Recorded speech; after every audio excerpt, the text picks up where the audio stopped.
personas del trabajo, etc. Su presentación del Evangelio será más pobre, digamos, o no será una presentación bíblica o tan rica como puede ser si no estamos acostumbrados con los evangelios. Por lo tanto, yo creo que es muy necesario acostumbrarnos con los evangelios para la evangelización, pero también a la vez tiene un doble propósito. Nos va a ayudar a tener una adoración más profunda de nuestro Salvador, viendo su infancia, viendo su ministerio, viendo sus milagros, viendo su crucifixión a detalle, viendo la resurrección, ascensión, etcétera, viendo todos los aspectos de su vida. Esto va a engrandecer o no engrandecer, va a mejorar nuestra adoración para con el Señor. Por lo tanto, en esta serie vamos a ver los 4 evangelios. No vamos a ir versículo por versículo, sino más bien voy a dar los puntos sobresalientes y específicamente enfocarme en el aspecto de la evangelización. Otra vez, como dije al inicio, la meta de la serie es que nosotros podamos ver con todos los aspectos, todos los detalles que vamos a aprender de la vida de Cristo. Con todo esto, ahora vamos a poder presentar de mejor manera el Evangelio. Ya lo vimos en parte, ya tuvimos una serie sobre esto creo que ya hace como 6 meses. Casi es increíble pensar que han sido 6 meses de reuniones aquí en el Zoom, pero podemos, quizás algunos se acuerdan de cuando hablamos acerca de la evangelización, cómo debemos evangelizar de manera personal, cómo debemos evangelizar en la predicación pública, etcétera. Y puedo enviarles esa información otra vez si no se acuerdan. Pero hoy quiero verlo de otra forma. Esta serie es verlo de otra forma, de enfocarnos más en la base del Evangelio, lo cual es el Señor Jesucristo. Y también en la base del Evangelio, los cuales son los 4 evangelios. Entonces, ¿qué vamos a aprender en esta serie? Lo que el Señor nos va a enseñar al leer Mateo, Marcos, Lucas y Juan, es que vamos a aprender otra vez todos los detalles que Dios quiere que nosotros aprendamos de su vida para poder aplicar el Evangelio a cada persona de una manera más específica. Déjame decirlo de otra forma. Los 4 evangelios fueron escritos, no exclusivamente, pero con un grupo de personas particularmente en mente. Por ejemplo, el Evangelio de Mateo fue escrito con los judíos en mente, no exclusivamente, pero el escritor Mateo tenía todos sus hermanos judíos en mente cuando él lo escribió, y por lo tanto es un libro que enfatiza el reinado del Señor Jesucristo. Y esto se puede ver de principio a fin. Es el tema de Mateo, Cristo, el Rey. Y en nuestras predicaciones, y hermanas, cuando ustedes comparten el Evangelio, ustedes van a poder, en dado momento, en un momento donde quizás es más importante enfatizar algo del reino o del futuro, del reino futuro que viene, al conocer el libro de Mateo y el Evangelio según Mateo, ahora va a poder modificar, va a poder evangelizar de esta manera. Pero hay 3 evangelios más y nos dan 3 aspectos más. No solamente, a veces cuando predicamos el Evangelio, tomamos diferentes temas y una noche vamos a predicar sobre el futuro y el hecho de que Cristo llegará en un día futuro para establecer su reino, etc. Pero también podemos ver que en otras predicaciones nos enfocamos en la crucifixión nada más, y en otras predicaciones enfocamos en algo de la vida de Cristo. Entonces necesitamos aprender todos estos evangelios para poder o para saber estos detalles. El siguiente evangelio es Marcos. Marcos enfatiza las actividades de Cristo y por lo tanto no es el evangelio escrito al judío, tanto que es el evangelio escrito al romano. Porque el romano se trataba o pensaba en la actividad hay que hacer, y por lo tanto el libro de Marcos es más corto, habla de Cristo, yendo por aquí, yendo por allá, haciendo esto, haciendo aquello, y el evangelio de Marcos es el que enfatiza su actividad. Por lo tanto, él habla mucho del servicio. El evangelio de Marcos es el evangelio de servicio. Mateo, reinado; Marcos, el servicio. Pero cuando llegamos al evangelio de Lucas, ahora estamos pensando en el evangelio que no enfatiza su reinado, no enfatiza su actividad, enfatiza su humanidad. Y el evangelista Lucas quiso enfatizar el hecho de que el Hijo de Dios es Salvador, pero este Salvador es un ser humano. Y cuando llegamos al Evangelio de Juan, quiere enfatizar lo opuesto, no lo opuesto, sino el otro aspecto de su ser, el hecho de que Cristo es Dios, Jesús es Dios. Entonces, Mateo, el rey, quiere enfatizar Mateo. Marcos, el siervo, servicio de Cristo, quiere enfatizar Marcos. Lucas, el Salvador, el Cristo humano, quiere enfatizar Lucas. Y Juan, el Cristo divino, el Jesús divino. Por lo tanto, tenemos ese capítulo maravilloso al inicio del libro donde nos habla acerca de la deidad del Señor Jesucristo, y a lo largo de todo el Evangelio nos va explicando estos ejemplos. Y por lo tanto, hermanos, al aprender de Cristo de esta manera, regresar a la base, regresar al fundamento, regresar a estos principios fundamentales para poder saber quién es, realmente quién es y quién fue el Señor Jesucristo. Al aprender de su persona, de su muerte, de su vida actual, así vamos a poder explicarlo a los demás. Pero queridos hermanos, si no conocemos a Cristo de esta manera, ¿cómo vamos a hacerlo? Lo que va a suceder es esto, y quería mencionar esto especialmente porque el día de hoy hay este problema en la evangelización, no solamente de acá en nuestras asambleas, sino en todas las iglesias y en toda parte donde ves un creyente cristiano evangélico, puedes ver este problema asociado con la evangelización. Se reduce a una petición a que la persona esté de acuerdo con una doctrina. Reducido el evangelio. Queremos que usted sea salvo. ¿Qué tengo que hacer para ser salvo? Bueno, tienes que creer que Cristo es el Salvador. Cree en el Señor Jesucristo y serás salvo. Y le decimos a la persona, y la persona quizás lo repite, dice, ok, ahora sí reconozco que Cristo es el Salvador. Ahora soy salvo. Y vamos a la siguiente persona. Es un evangelio reducido. Y uno va a decir, pero el apóstol Pablo predicó de esta manera. Cuando él predicó en Hechos 16. Pero no sabemos todo lo que Pablo le estaba diciendo a este hombre romano toda la noche en esta cárcel. Y no sabemos cuánta información él ya había conocido antes de esto. Cuando el apóstol Pablo predicaba el evangelio, se puede ver que él hablaba de la persona de Cristo. Él conocía bien el Señor Jesucristo y esto informaba sus predicaciones. La gran deficiencia de la predicación, la gran deficiencia de la evangelización moderna es que es una evangelización superficial. Tiene que ver con mis emociones, cómo siento. Yo quiero ser feliz. Yo quiero tener gozo. Yo quiero tener una vida diferente. Y esto es un aspecto superficial del evangelio. Y debo decir que sí te hace feliz, sí te da gozo, sí cambia la vida, sí es cierto, no estoy negándolo. Pero enfocarnos en esto.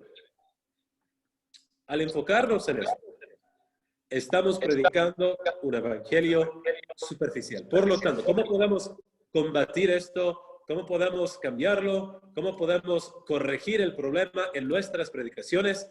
Es así, es estudiando los evangelios para conocer mejor a nuestro Salvador. Y después vamos a las epístolas y allí es donde aprendemos acerca de la doctrina acerca de Cristo. Pero en los evangelios vemos la vida del Señor Jesucristo. Bueno, es suficiente para la introducción. Tengo unas gráficas que les voy a enseñar, pero lo que quería hacer, y este día, el primer día de la serie, va a ser una introducción a la serie. No vamos a entrar a los evangelios para ver versículos específicos. Lo que quiero hacer es presentar el tema y también, primeramente, quiero hacer una conexión con lo que vimos en los profetas. Porque algo que les va a servir mucho y que me ha servido mucho a mí, algo que ha causado mucha confusión en mí en tiempos anteriores, es no ver la conexión entre el Antiguo y el Nuevo Testamento. Y pensar que el Nuevo Testamento, bueno, es algo totalmente separado. El Antiguo, eso es el libro de los judíos. Y el Nuevo Testamento, pues ese es el libro de nosotros. Y los judíos, ellos se aferran al Antiguo y nosotros, pues, somos del Nuevo. De vez en cuando leamos el Antiguo, pero nos enfocamos en el Nuevo. No debe ser así. Toda la palabra de Dios es para nosotros. Y es muy importante ver que hay una conexión muy específica y una conexión muy importante entre el fin del Antiguo Testamento y el inicio del Nuevo Testamento.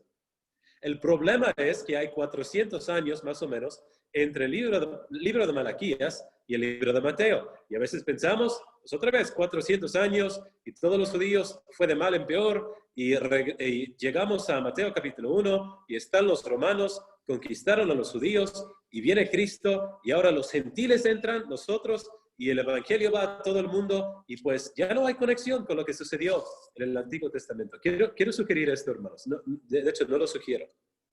Quiero enseñarles esto en esta tarde. Es una sola historia, toda la Biblia. Una sola historia, de principio a fin. De Génesis hasta Apocalipsis 22. Una sola historia.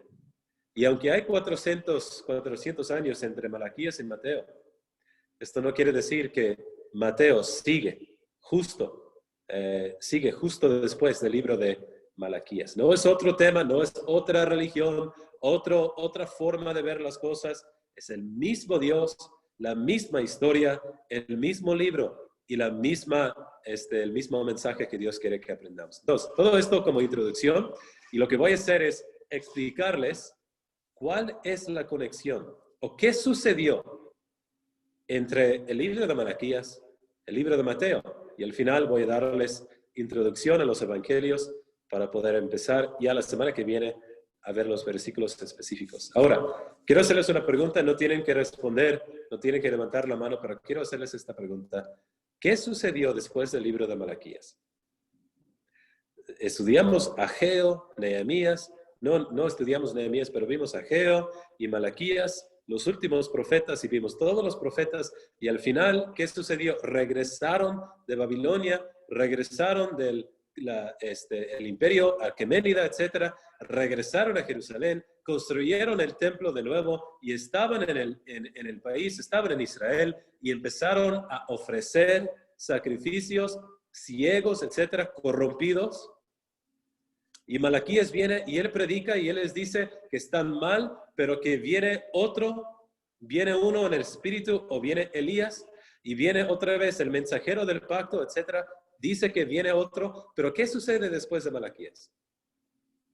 Pues para poder entender bien el contexto de Mateo, Marcos, Lucas y Juan, hay que entender lo que sucedió de Malaquías a Mateo. Y es lo que les voy a enseñar en esta tarde. Y otra vez, estos son detalles que no vemos en una predicación normal, en un ministerio, en el local. Estoy aprovechando de este medio de Zoom para poder ver estos detalles que quizás normalmente son para una clase, una escuela. Entonces, estamos aprovechando, vamos a ponernos atentos y tratar de estudiar estos datos, estos hechos acerca de la historia de Israel entre Malaquías y Mateo. Y voy a decirles que quizás es mucha información. Las otras enseñanzas no van a ser así. Voy a hablar mucho de la historia hoy, ¿ok? Las siguientes enseñanzas no van a ser de la historia y no voy a hablar de tantos detalles. Hermanos aquí que quizás se aburren con la historia y no me gusta, y en la escuela yo no tomé clase de historia porque no me gusta, etcétera, y ahora están obligándome a estudiar historia. Bueno, una sola enseñanza, hermanos, ¿ok? Tal vez con paciencia, una sola enseñanza, nos enfocamos en la historia y las siguientes vamos a ver los versículos específicos. Pero espero que sea interesante, aún para los que no les gusta la historia. Voy a leer una escritura para empezar y de allí en adelante voy a enseñarles las gráficas, ¿ok? Vamos al Evangelio de Mateo. Al Evangelio de Mateo y empezamos con capítulo número 2. Capítulo 1, 18, de hecho. Vamos a empezar aquí. Mateo 1, 18. Y de nuevo, hermanos, estoy leyendo de la Reina Valera revisada. Si quieren más información de esta versión, hay un artículo que está en el Mensajero Mexicano hoy que habla de versiones, etcétera, la historia de las versiones de la Biblia, y pueden aprender más acerca de esta versión allí. Y si tienen preguntas acerca de las versiones, podemos hablar de esto quizás al final o en otra ocasión. Pero leemos Mateo 1, 18. Y dice así, el nacimiento de Jesucristo fue así. Estando su madre María desposada con José, antes de que viviesen juntos, se halló que estaba encinta por obra del Espíritu Santo. José, su marido, como era justo y no quería denunciarla, resolvió dejarla secretamente, y pensando él en esto, he aquí que un ángel del Señor se le apareció en sueños y le dijo, José, hijo de David, no temas recibir a María por mujer, porque lo engendrado en ella es del Espíritu Santo. Y dará a luz un hijo, y llamará su nombre Jesús, porque él salvará a su pueblo de sus pecados. Todo esto aconteció para que se cumpliese lo dicho por el Señor por medio del profeta, cuando dijo, he aquí, que la Virgen concebirá y dará a luz un hijo, y llamarán su nombre Emmanuel, que traducido es Dios con nosotros. Y despertando José del sueño, hizo como el ángel del Señor le había mandado, y recibió en su hogar a María como su esposa, pero no la conoció hasta que dio a luz a su hijo primogénito, y le puso por nombre Jesús. Y terminamos la lectura aquí. Estamos viendo en el libro del Evangelio de Mateo el inicio de la nueva era de los evangelios, cuando llega finalmente el rey prometido por estos profetas. Estos versículos nos están dando el cumplimiento de todo lo que vimos en la serie sobre los profetas. 16 profetas, hermanos. Cada uno habla de alguna forma u otra de la venida del Señor Jesucristo, de la venida de un Mesías, de un rey que vendrá para establecer paz sobre la tierra. Todos, y todos los judíos estaban esperando y esperando y esperando este momento. Finalmente, Mateo capítulo 1, llega el rey para establecer su reino. Voy a dar más detalles acerca del Evangelio de Mateo más adelante, pero voy a tomar unos minutos para hablar de la historia entre Malaquías y Mateo. Dame un segundo para compartir mi pantalla.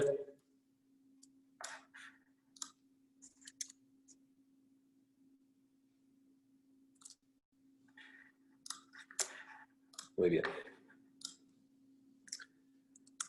Entonces, aquí vamos a empezar para ver la diferencia o para ver la secuencia entre la historia entre Malaquías, Ageo, Nehemías, hasta llegar al Evangelio de Mateo. Y esto nos va a ayudar para aprender acerca del contexto, el trasfondo de lo que está sucediendo en los libros de los Evangelios.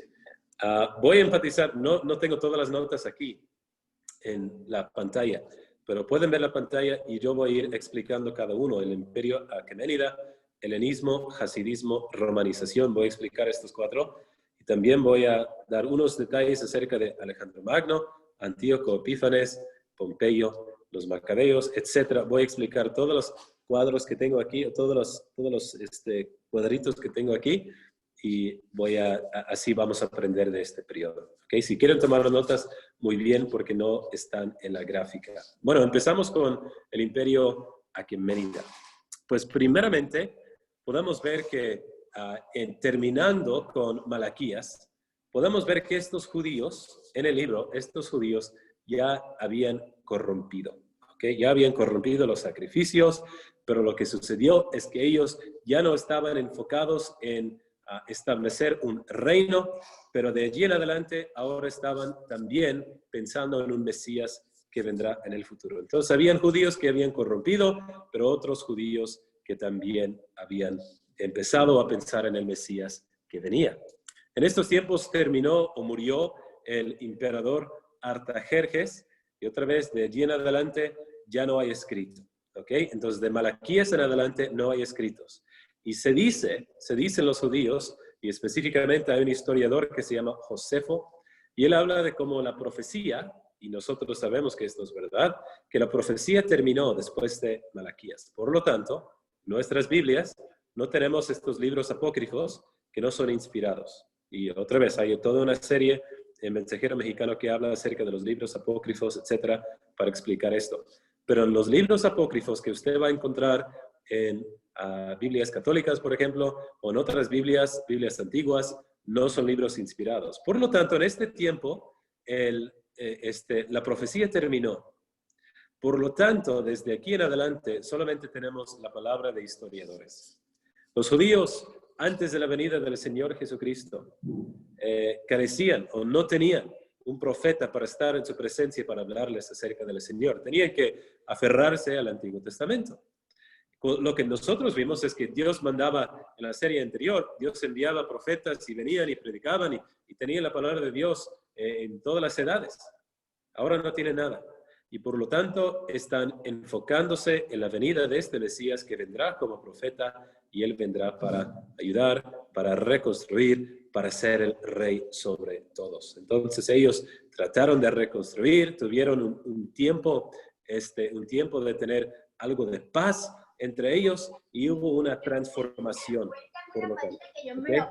En este tiempo, entre Malaquías y también más adelante, hasta el Evangelio de Mateo, hubo una transformación del judaísmo. ¿Okay?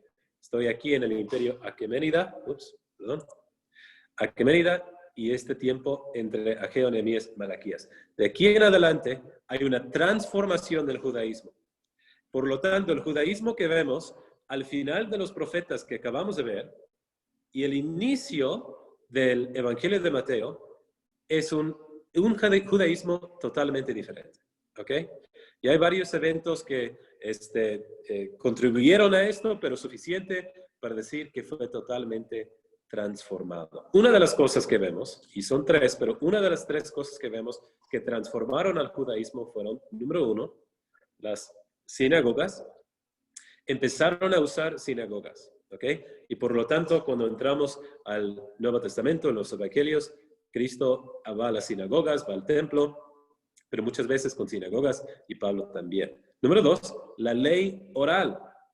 ¿Okay? Esto es muy importante, porque fue en esta época cuando ellos ya no se enfocaban tanto en los sacrificios, como vimos en Malaquías, corrompieron los sacrificios y más adelante no ofrecieron sacrificios, y voy a explicar por qué, y transformaron la religión para que fuera nada más basada en oraciones, ¿ok?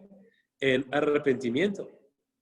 Y por lo tanto ya no ofrecían sacrificios físicos.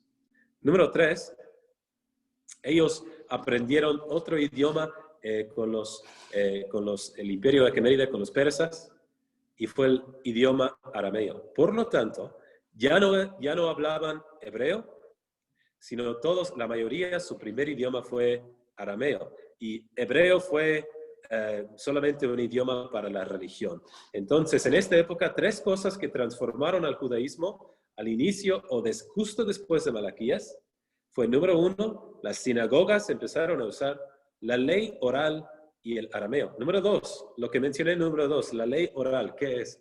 La ley oral es una gran lista oralmente de reglas que se comunicaban para saber cómo obedecer la ley. Y estas reglas se escribieron y los judíos empezaron a enfocarse más en la ley oral que en la ley misma. Por lo tanto, cuando llegamos al libro de Mateo, Marcos, Lucas, Juan, hay un grupo de judíos que no existían en el Antiguo Testamento, se llaman los fariseos y también los saduceos, pero especialmente los fariseos, y ellos se enfocaban en la ley oral. Por lo tanto, ellos hacen tantas preguntas al Señor Jesucristo y Cristo tiene que exhortarles y corregirles porque ellos solamente pensaban en sus propias reglas. Y nos acordamos cuando los fariseos, ellos estaban criticando al Señor Jesucristo y sus discípulos porque no lavaban las manos, etc. Y diferentes reglas que tenían que venían de la ley oral.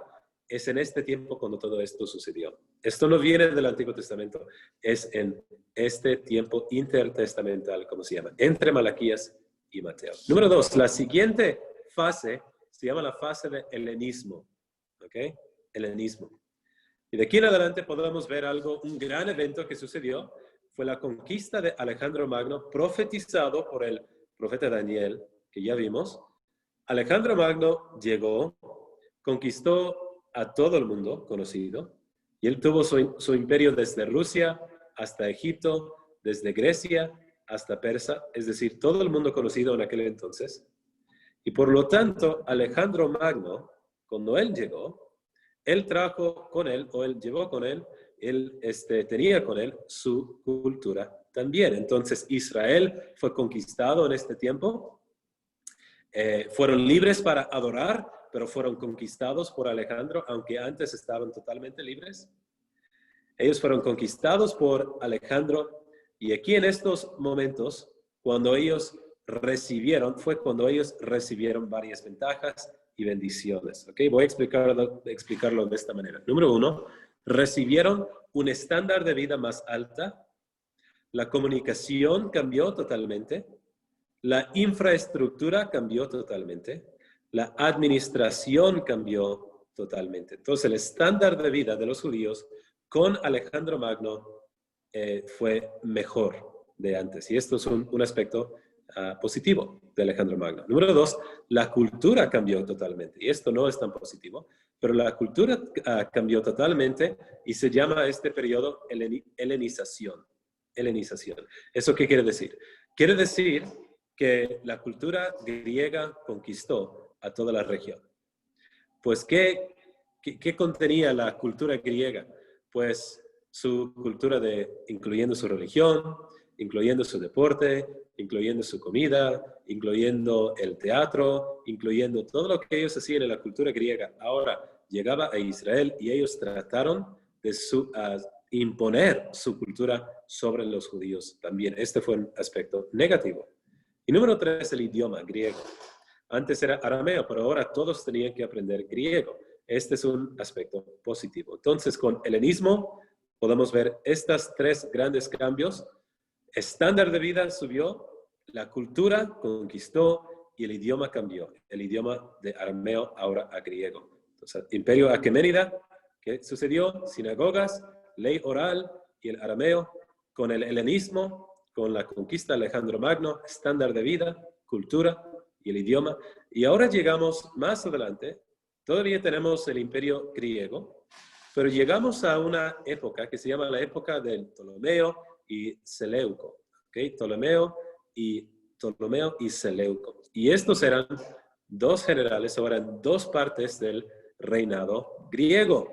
En el reino griego, el imperio griego, después de la muerte de Alejandro Magno, que puedes ver aquí, 323 a.C., después de la muerte de Alejandro Magno, se dividió el reino en 4 partes, después en 3, después en 2.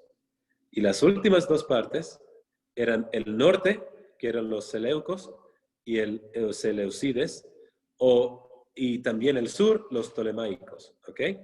Los ptolemaicos eran sobre Egipto, los seleucides eran sobre Siria. Entonces, uno en el norte, uno en el sur, e Israel justo en medio. Y fue específicamente en este tiempo cuando este gran emperador Antíoco Epífanes en 167 llegó a la ciudad de Israel, entró al templo. Y aunque Israel tuvo cierta libertad, hubo conflictos entre Israel y los griegos en aquel entonces, y este hombre entró al mismo santuario, al lugar santo. Él puso allí en el santuario un altar sobre el cual ofrecían cerdo. Por lo tanto, él estaba blasfemando. Y esto fue en parte profetizado por Daniel. Daniel habló en Daniel capítulo 9 acerca de la abominación de desolación en el templo, ¿no? Y esto es lo que se vio en parte porque en el futuro se va a cumplir totalmente, pero en parte se cumplió en el año 167 cuando él ofreció cerdo sobre el altar en Jerusalén, en el santuario, ¿ok? Entonces, en aquel entonces ellos tuvieron conflicto con los griegos, pero después de él vino otro, quien era Antíoco V, y él tuvo más paz con ellos, pero aún así, ellos cambiaron todo. La helenización conquistaba, la cultura griega iba creciendo en Israel, y él cambió el nombre del templo al templo de Zeus y Olimpo, etc. Hasta más adelante, en el año 70, cuando todo esto fue destruido. Pero algo muy importante de este tiempo es que surgieron o empezaron a formarse grupos de judíos ortodoxos, conservadores. Uno de ellos se llamaban Hasidim, ¿ok? Hasidim. Y el día de hoy todavía podemos ver Hasidim. Son esos judíos que a veces quizás ves en películas o en la Ciudad de México. Sé que hay muchos acá en Estados Unidos, en Nueva York, hay muchísimos en muchas partes y en Israel también, obviamente. Ves esos judíos con esa traje negra y tienen ese saco muy largo y tienen barba y se visten de una manera un poco raro, extraño. Y bueno, ellos son los Hasidim. Esto empezó en este tiempo. ¿Por qué? Porque ellos rebelaron contra los griegos, contra la cultura griega, la helenización, no lo querían. Y de allí ellos también rebelaron de forma política, no solamente en su cultura, sino también de forma política. Y de allí en adelante, sin entrar en todos los detalles de esta época, aquí empezó la rebelión o la liberación de los macabeos. Y esto es lo que vemos en 164 antes de Cristo, la liberación o la rebelión de los macabeos. Quizás han escuchado de Primera y Segunda de Macabeos. Son dos libros en los libros apócrifos. Y estos libros hablan de la rebelión de los macabeos y de la historia de Judas, Macabeo, etcétera, sus hijos que formaron parte de un ejército, una guerrilla que confrontaron a los griegos, ganaron, conquistaron y ellos ganaron su libertad aquí en estos años, llegando al final de estos siglos. Entonces, al final del hasidismo, de este tiempo del imperio griego, ahora llegamos a una época que cambia otra vez el imperio. Empezamos, o al final del libro de Malaquías, lo que tenemos es el imperio aquemenida, los persas, ¿no? El imperio medo-persa. Pero de allí en adelante, podemos decir que el imperio o el periodo intertestamental, es decir, de Malaquías a Mateo, fue mayormente conquistado, o se trata de el imperio griego, ¿ok? Entonces, el imperio griego que escuchamos tanto, que es tan famoso, que es la cultura tan rica supuestamente y todo esto, es este periodo entre Malaquías y Matías. Pero llegando al final de este periodo, los griegos fueron conquistados. ¿Conquistados por quién? Pues conquistados por los romanos. Y por lo tanto vemos que en el año 63 a.C., Pompeyo llegó a la ciudad de Jerusalén y él conquistó a la ciudad. Hubo problemas en la ciudad, pero él vino y él trató de arreglar los problemas, pero dijo, ¿sabe qué? Más bien vamos a conquistar todo esto, vamos a retomar nuestro poder, retomar control sobre todo lo que tenemos aquí en la ciudad de Jerusalén y en todo Israel. Y por lo tanto, conquistaron y desde allí en adelante controlaron a Jerusalén, a todo Israel. Un detalle muy importante. Del año 63 antes de Cristo hasta el año 1948, es decir, casi 2000 años después, los judíos fueron expulsados de la tierra de Israel. Y esto es muy importante para entender porque es muy significante. Como hemos mencionado en otras ocasiones, es muy significante el hecho de que Israel ha regresado a la tierra.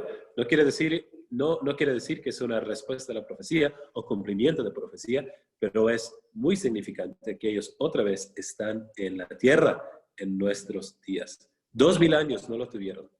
Y esto terminó en el año 63. Tantos años regresaron por decreto del rey Ciro, como ya vimos, pero ahora otra vez expulsados en el año 63 antes del Señor Jesucristo. Pero en estos tiempos, Él ayudó de cierta manera a los judíos y reconstruyeron los muros de la ciudad y él ayudó al pueblo judío de alguna forma. Pero algo muy importante aquí, para terminar esta sección de la historia, algo muy importante aquí es que empezó una era, digamos, cuando los romanos pusieron personas, gobernadores en Jerusalén para reinar en lugar de Roma. Es decir, eran romanos, pero ellos estaban reinando como representantes de Roma, controlando y manteniendo el orden, etcétera, en Jerusalén. Esto empezó primeramente con el legado de los macabeos, de hecho. Y esto fue algo que fue una corrupción en la tradición de los macabeos, porque supuestamente al inicio eran buenos, ¿no? Ellos quitaron, la historia es que un día un soldado quiso que un judío sacrificara sobre un altar no legítimo y él lo rehusó, y luego vino otro judío y él lo hizo. Y lo que hizo este judío, Judas Macabeo, es que él mató al soldado y también al judío, y de allí en adelante regresó a su casa, juntó sus 5 hijos, y de allí, con su guerrilla de otras personas, también conquistaron a los griegos y conquistaron a los que estaban allí. Pero los que siguieron no eran tan fieles. Y eran estos hombres que les gustaba más la importancia, la política, el dinero, y fueron ellos quien Roma puso en poder. Y esta es la dinastía, se llama la dinastía Asmonea. ¿Ok? Y de aquí viene, ahora van a reconocer estos nombres. ¿Ok? De aquí vienen los Herodes. ¿Ok? Todos estos nombres, Arquelao, Antipas, Felipe, Aristóbulo, Agripa, Pilato, Félix, Festo, etc. Todos estos hombres vienen de esta era. Habían algunos que eran gobernadores sobre Judea y Samaria y Galilea, como Herodes y Antipas, Felipe y Aristóbulo, y Herodes Agripa más adelante. Y habían romanos también, quienes eran Pilato primeramente, después Festo o Félix, y al finalmente Festo, los que vemos en el libro de los Hechos. Entonces, para resumir todo esto, no voy a tardar más tiempo, pero hay un solo versículo que quiero leer para resumirlo. Vamos a Gálatas capítulo 4, versículo número 4. Gálatas 4:4 dice esto, y por amor al tiempo voy a leerlo. Dice, pero cuando vino la plenitud del tiempo, Dios envió a su Hijo, nacido de mujer, nacido bajo la ley. Cuando vino la plenitud del tiempo. Quiero leer muy rápidamente 7 cosas que son resultado de este tiempo intertestamental. 7 cosas que ayudaron por la providencia de Dios, que Dios diseñó para la promulgación del Evangelio en el mundo conocido de aquel entonces hasta el día de hoy. ¿Ok? Entonces, empezando con el Imperio Aqueménida, ellos fueron conquistados por el helenismo. El helenismo trajo, número 1, trajo el idioma griego. Entonces, Dios, su mano, Dios controlando todas las cosas de los hombres. El hombre piensa que él controla, pero Dios es el que controla. Y número 1, Alejandro Magno sí conquistó el mundo conocido, pero trajo con él el idioma griego que unió a básicamente todo el mundo. Número 2, con los romanos ahora, había algo que se llamaba la Pax Romana. La Pax Romana era el hecho de que en las tierras romanas o en ciudades romanas había paz. Ellos hacían guerra en otras ciudades, pero en las ciudades romanas había paz en toda esta región, en todo este tiempo, esta edad. Por lo tanto, podían predicar el Evangelio con libertad, sin estar en tiempo de guerra, etc. Número 3, transportación. Con el Imperio Romano empezaron todos estos caminos, estas carreteras romanas. Se pueden ver el día de hoy, eran muy avanzados tecnológicamente y ellos tenían carreteras que iban de ciudad a ciudad. Ellos se dice que ellos podían ir 75 kilómetros por hora si tenían caballo, no por hora, por día. Eso sería un caballo muy rápido, pero 75 kilómetros por día, 100 kilómetros por día si tenían caballo. Y podían en estas carreteras tener comunicación rápida con otras ciudades. Entonces, número 3, la transportación cambió. Todo esto, otra vez, está contribuyendo a la promulgación del Evangelio, a lo que dice Pablo aquí, la plenitud del tiempo, es decir, en el momento preciso que Dios escogió. Número 4, las distinciones entre tribus ya no eran tan grandes. Sí había distinciones, obviamente, diferentes idiomas, pero en este imperio romano, y empezado por el imperio griego, había una unidad, cierta unidad en el imperio romano. Todo el mundo conocido era romano. Por lo tanto, ellos podían ir a cualquier parte del imperio y predicar en cualquier lugar, y ellos podían ser entendidos, sabían el idioma. Nosotros, imaginemos que vamos quieres ir a Europa, ¿no? Y quieres predicar el Evangelio. Bueno, en cada país es un idioma diferente. Yo sé que hablan muchos inglés, pero cada país es un idioma diferente. Pero si vas a Latinoamérica, pues puedes ir a México y Argentina y Chile y Perú y Bolivia y Colombia y Costa Rica y todos los países de Latinoamérica, un solo idioma puedes predicar en cualquier país, el país que quieras. Así era todo el mundo conocido en aquel entonces. Todos se entendían y esto contribuyó a la promulgación del Evangelio. Número 5, el diálogo. Ahora había diálogo entre las personas y uno podía hablar, como Pablo fue en Atenas y él predicó en este lugar donde ellos nada más querían escuchar ideas y Pablo fue y predicó el Evangelio. También, número 6, un principio que era religio lícita, esto quiere decir religión lícita. Y los primeros cristianos eran parte de la religión, no parte de la religión judía, pero según el gobierno pensaban que eran judíos. Y por lo tanto, la religión judía, siendo una religión lícita, podían practicarlo sin tener que ofrecer sacrificios a los dioses paganos. Ellos podían practicar su cristianismo sin oposición. Esto cambió más adelante, ya sabemos, ¿no?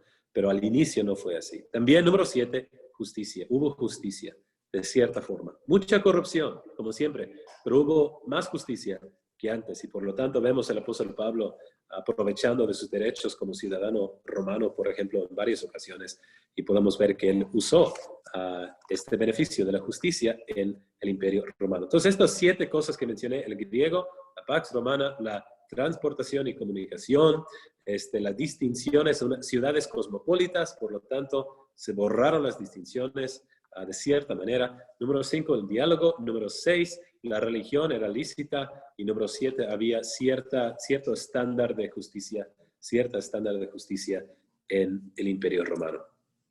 Bueno, aquí vamos a llegar al libro de Mateo, ¿no? Mateo, Marcos, Lucas y Juan.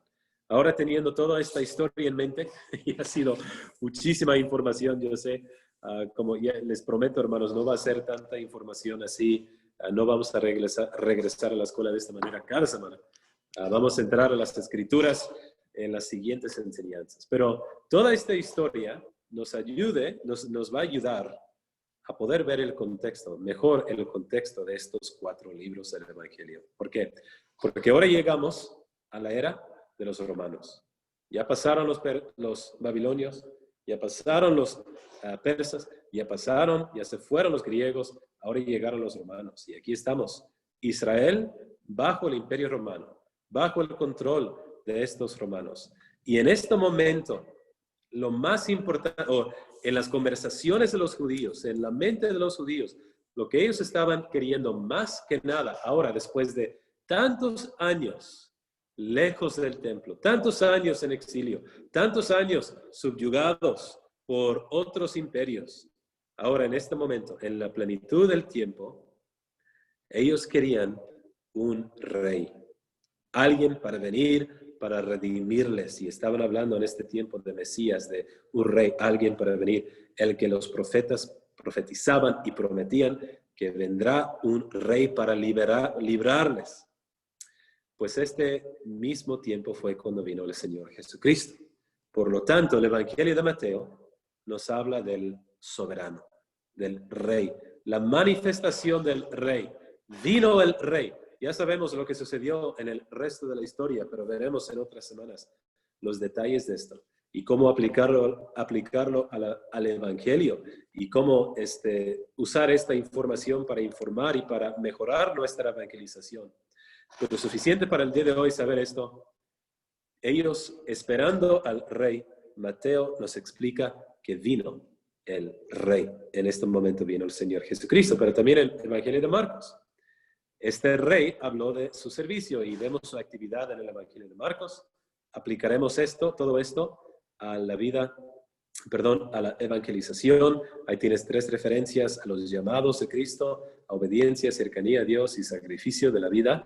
Y número 3, con Lucas veremos al Salvador, su humanidad, vemos el Cristo aprobado, el Cristo ungido, decidido, crucificado y ascendido en el libro del Evangelio de Lucas. Mucha información en Lucas, muy preciso, muchos detalles, y veremos mucha conexión con nuestra evangelización aquí. Y también, finalmente, el Evangelio de Juan, el superior. Vemos a Cristo, vemos su deidad, y aquí veremos su revelación, rechazo y recepción. Entonces, los 4 evangelios, estos son los 4 que nosotros estudiaremos en estas semanas. Como dije, no versículo por versículo, esto tardaría muchísimo tiempo, pero veremos los puntos sobresalientes e importantes en la vida de Cristo en cada evangelio para poder aplicar la vida de Cristo, su evangelización, a nuestra evangelización y tener una evangelización bíblica y no superficial. Este es otro bosquejo. No lo voy a explicar, puedo enviarles este bosquejo del Evangelio de Mateo. Vamos a empezar con Mateo la semana que viene. Aquí hay otro bosquejo, se lo mando para empezar a estudiar el Evangelio de Mateo, que veremos la semana que viene. Nada más unos mapas para terminar. Aquí empezamos. Aquí en el libro, esto vemos en el libro de Números, ¿no? En Josué. Así era el mapa de Israel. Todas las 12 tribus en su propia tierra, su propia porción de la tierra. Pero por su desobediencia, todo esto cambió. Y vemos que el reino fue dividido. Y esto vimos en los profetas, profetizando. Algunos profetizaron a Israel. Uno profetizó a Edom. 2 profetizaron a Asiria. Y los demás profetizaron al reino de Judá. Pero aquí un momento en la historia de Israel muy triste, porque vemos un reino dividido, 2 capitales, Samaria y también Jerusalén. Y desde aquí Israel fue conquistado en exilio a Asiria y Judá conquistado y fueron a exilio a Babilonia. Pero al final, cuando regresamos, o lo que vimos es que al final regresaron específicamente a la ciudad de Jerusalén y en las ciudades alrededor para, de nuevo, con Nehemías y con Esdras, para poder reedificar este templo. Y lo hicieron, pero 100 años después, en el libro de Malaquías, termina el Antiguo Testamento diciéndonos que ellos otra vez corrompieron, se olvidaron de todo lo que Dios les había dado. Y por lo tanto, ahora llegamos al día del Señor Jesucristo. Y 400 años después de Malaquías, esta es la tierra de Israel en los días de Cristo. Dividido de esta manera. Idumea, al sur. Judea, cerca de Jerusalén. Samaria, la tierra antigua de Israel. Galilea, más al norte. Golán, Decápolis, que era una región de 10 ciudades. Perea y Nabatea. Esta es la región donde el Señor Jesucristo predicaba. Él predicaba en toda la región. Y vamos a ver que él caminaba mucho, porque él iba a muchos lugares, hasta Tiro y Sidón en el norte caminaba Cristo. Se fue Cristo y regresó a Jerusalén, nació más en el norte, etcétera. En el sur, en Belén, vivió en Nazaret, regresó a Jerusalén, etcétera. Lo vamos a ver en otras clases. Y finalmente podemos ver esto, el templo. Esto es en tiempos del Señor Jesucristo, esto para ayudarnos a tenerlo en nuestras mentes, todo lo que sucede en los evangelios, el templo, la fortaleza, etc.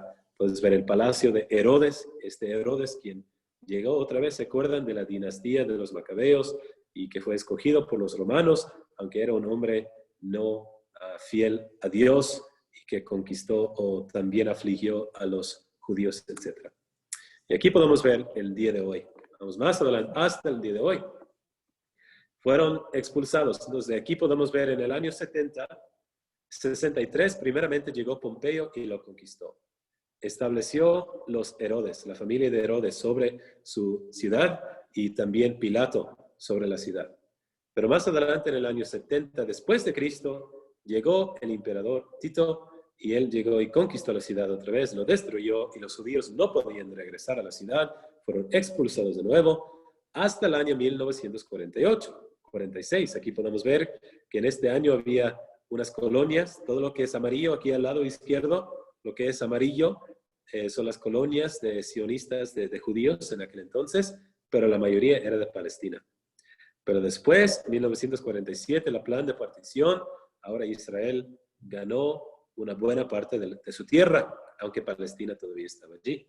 67, ahora tuvieron aún más, esta fue la guerra, ¿no? Y tuvieron más territorio aquí en Israel. Y al final, el día de hoy, tienen casi la mayoría hay más partes también, pero casi la mayoría, y están tratando de ganar todo el territorio también. Pero esto no vendrá hasta un día futuro, cuando el Señor vendrá para conquistar a todos los enemigos. Bueno, es todo lo que quería enseñarles para el día de hoy. Ha sido muchísima información, pero pueden meditar en esto y otra vez pueden ver con toda esta información, tienen una base para poder entender mejor el contexto de todo lo que vamos a estudiar en estas semanas, en estas enseñanzas sobre evangelización en los evangelios. Entonces, gracias hermanos por haber escuchado acerca de todo esto. Si hay preguntas,